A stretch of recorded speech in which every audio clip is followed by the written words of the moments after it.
að þú náttúrulega skrifaðir og leikstýrðir, er það ekki Nýju líf? Jú. Sem er náttúrulega, vita allir, hafa örugglega allir séðan, eða ekki, flestir á land. Já, við lékum ansi margar sýningar, en fólk kom líka aftur og aftur. Já. Ég var einhvern veginn í Vesturbæjarlauginni, mikill sundmaður, reyna að fara daglega í sund. Já. Og það var maður í búningskljónu sem segir, já, heyrðu þú varst að gera hérna sýningum með Bubba? Já, ég er að fara í kvöld. Já, ég segi bara góða skemmtun. Já, ég veit allt um það, sko, ég er ekki að fara í fyrsta skipti. Nei, þú ert að fara aftur. Já, sko, ég er að fara í 9. skipti, maður er náttúrulega með hann með sér, svo sýnir hann með, þá er hann með, sko, andlitið af Bubba, tatuerað hérna á öxlina, sko. Það er magna. Já, hann var mikill aðdáandi, en það sem mér fannst kannski vænst með þá sýningu er að þó hún sé Bubba Mortens, þá er hún ekki bara Bubba Mortens. Nei. Hún er kannski líka bara svona hluti sem við eigum öll inn í okkur, sko.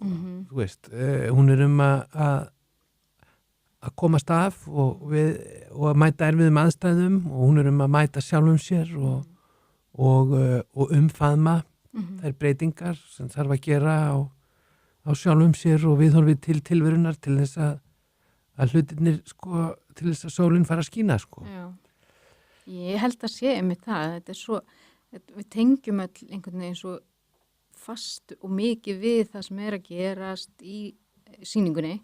Já. Ég held að það sé það sem að snerti mann inn á hjartarótum, sko. Það er þessi tenging. Já, það er bara svona saga af mannesku, sko. Já. Sem er ekkert ósvipuð þér eða mér, af því að við erum í rauninni öll svo lík, sko. Já. Og svo eru þetta músíkin hans Bubba algjörlega frábær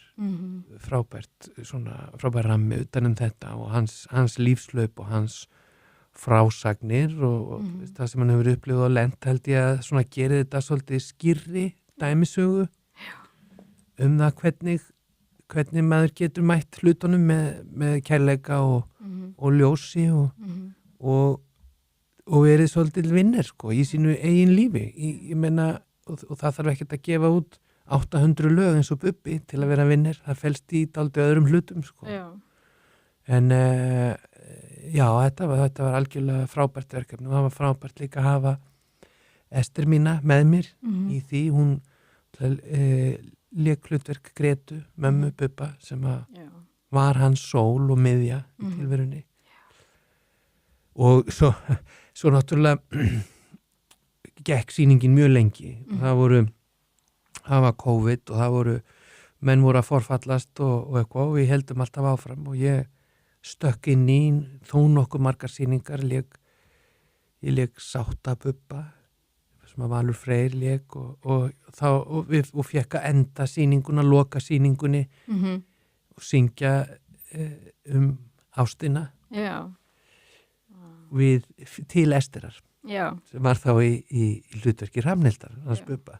Þetta var náttúrulega alveg stórfurðulegt. Að standa á sviði fyrir fram að 550 manns, klæddur eins og Bubbi Mortens og syngja hvað það er gott að elska, sko. Já.